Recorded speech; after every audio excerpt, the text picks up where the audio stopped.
Are you looking for a sheep breed but not interested in the shearing? Let us share our favorites.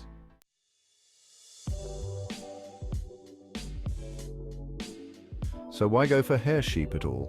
Isn't wool one of the defining factors of sheep in the first place? Well, the market for wool isn't exactly as high value as it was a century ago. With the introduction of synthetic textiles like polyester, polypropylene, and nylon, wool is just more expensive when you take into account the shearing, rearing, and the time-consuming process it goes through before it becomes a workable material. Which brings us to the next point. It's not just more expensive to buy and manufacture wool, it's more expensive for the farmer too. If you want the best fleece quality, specialized feed might be necessary. Shearers need to be brought in, so that's extra labor. And then there's the struggle to find a market for all that fleece too. But health and ease of raising is probably why farmers are opting to focus on the meat more than the wool. Hair sheep tend to be better foragers, meaning that it's rare for additional feed to be brought in. Lambing is better, and live healthy births without assistance is astronomically better across the field. Hair sheep are less prone to parasitic infections and disease in general, and most hair sheep are not reliant on the climate to be very specific. Hair sheep can thrive in cool climates, humidity, and the blisteringly hot desert. Plop those babies down and they'll make the best of their surroundings. With all of that said, your feed expenses are virtually non-existent. The animal requires low personal care from you at all, and the workload can be timed when the lambs have grown out appropriately to reach their slaughter date, slashing your manual labor down to the absolute minimum. Hair sheep are the way forward, in our opinion, so let's get into some of our favorite breeds, why don't we? Starting off with the breeds that are the most comfortable in the hottest and driest climates.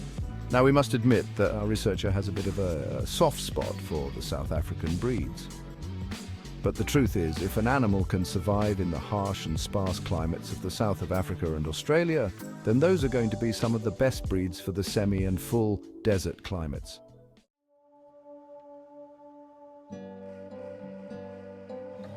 Wilshire Horn. The Wilshire Horn is a cold climate hair sheep.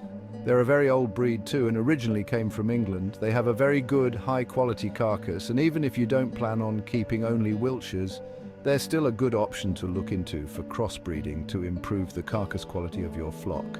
Besides the usual hair sheep pros, they are very versatile with the conditions they can be kept in. They can be penned safely, and they make for great rotational grazing livestock. They'll clear a patch down to the nubs without testing the boundaries to go hunting for more delectable options when the top layer's been cleared.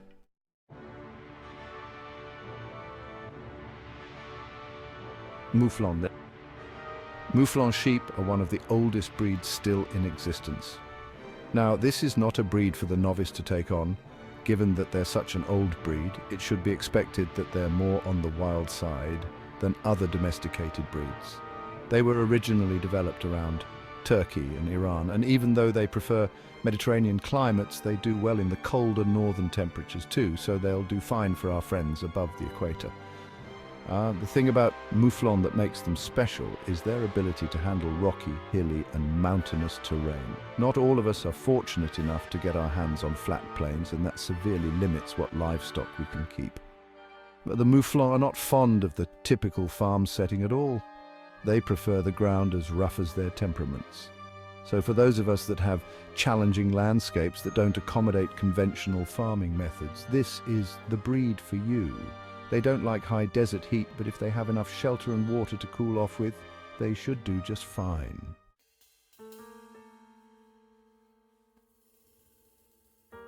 Obviously, the hair sheep best suited for cold climates would be the Romanov. They come from Russia after all, so they'd need to be able to handle all of the snow nature can throw at them. Romanovs grow fast, and they aren't quite as fatty as mutton is expected to be, making for a much leaner carcass. Personally, we don't mind a lean cut, but mutton is known for its fat, so keep that in mind if you're looking to get Romanovs. What sets Romanovs apart is their rapid growth and their good fertility rates. So for our Northern American and Canadian friends who don't always have the easiest climates to work with, you can absolutely still have a good, well-rounded sheep that can thrive on your property. And speaking of thriving in unusual landscapes,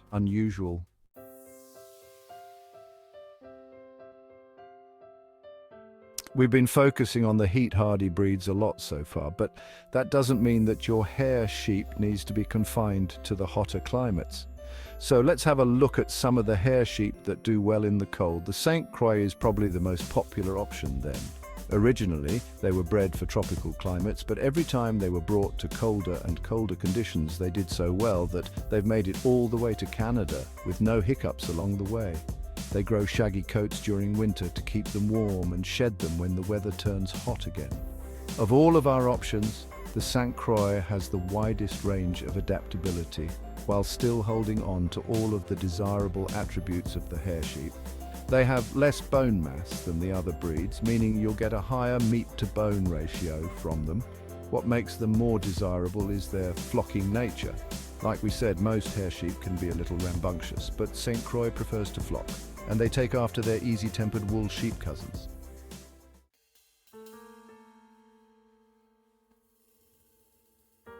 Blackheaded Persians is another South African breed. See, we told you that there would be a few on this list from the country that's got breeding for forage capabilities down to a fine art. As is expected with South African breeds, you'll get disease resistance, forage and birthing capabilities as part of the package. But it's those black heads that draw our attention. In places that are exceptionally hot, like the Arizona desert for instance, the dark heads give a great deal of protection from heat exhaustion, averaging about 120 pounds to 150 pounds when they're fully mature. They're considered a small to medium-sized breed, so they're a little more easy to manage than the big boys. But their biggest advantage is the fat distribution. Persians carry a lot of their fat in their hindquarters, and that makes the most delectable cuts on a carcass all the more outstanding.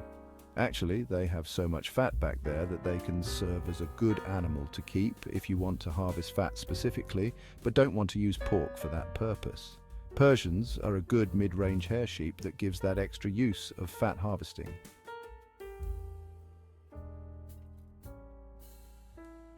Barbados Blackbelly. We recently did a video on the Barbados Blackbelly sheep, and their history is quite fascinating, so go and check it out. But in a nutshell, they were developed by crossing various West African hair sheep for that heat tolerance and forage capabilities, with a few European breeds in the mix to give them better weight and lambing numbers. The result is a hardy yet good-sized sheep that can breed out of season with high probabilities of having multiple lambs for nearly every birth, but we like them for their even temperaments. Most hair sheep are a little rambunctious, making them comparable to goats in a lot of ways.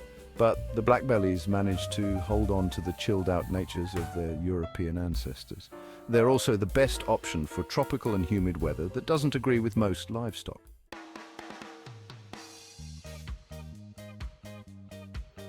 Dper.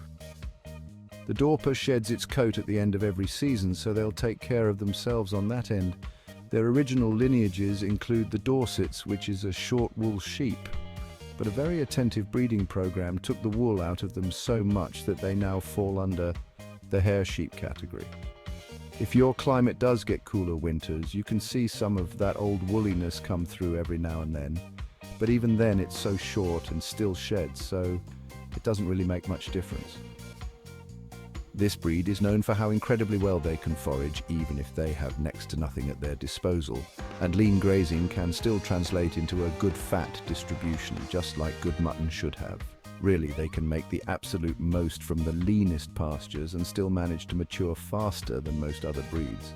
Dpers aren't fond of the cold. They can be pushed to wetter, muggier winters, but they just prefer things hot, dry, and with a landscape that resembles Mars as closely as it can on Earth.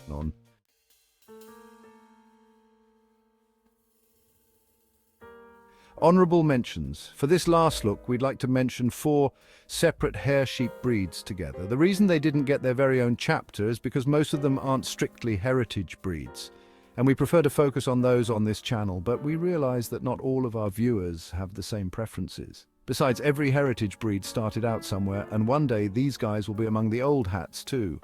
The Royal White, Catardine, St. Augustine and Red Maasai are all very good hair sheep. The Red Maasai is a heritage breed, but they are confined to the African continent. There are no recent records of them being imported outside of a few private collectors. Luckily, our viewers are from all over the world, so for our friends in Africa, especially along the Eastern Front, the red Maasai are impressive specimens. But what else did you expect of a breed that came from the ancient and amazing Maasai people who played the biggest hand in their existence? The Royal White Sheep were bred in Texas and were introduced in 2003 on the world circuit. They're by far the newest breed we've ever mentioned on this channel, and we really like where the breed's been going so far. Ideal for the Texan plains, their Dper and St. Croy lineages attributes are very apparent. They're worth a try and definitely a breed we'll be keeping an eye on in the future. Catardins are another very well-rounded and adaptable breed that just barely missed out on a podium spot.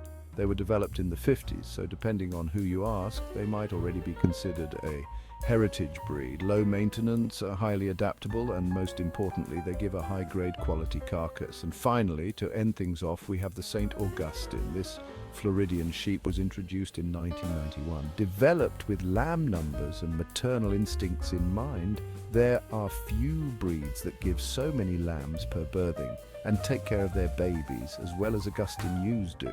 They're another one of those rare hair sheep that are a little more docile than their wilder counterparts, and as would be expected from a sheep developed in Florida, they are heat and parasite tolerant.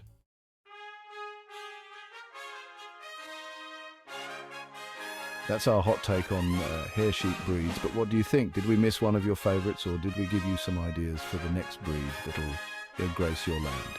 Let us know in the comments below. Also, we would love to hear what other animals or topics related you would like to hear from us. Do you want more cows, horses, sheep, pigs? A mix? Are you breeding for production, live animal sales, or for hobby? We cannot begin to stress just how much we appreciate our viewers' feedback and your thoughts. Till next time.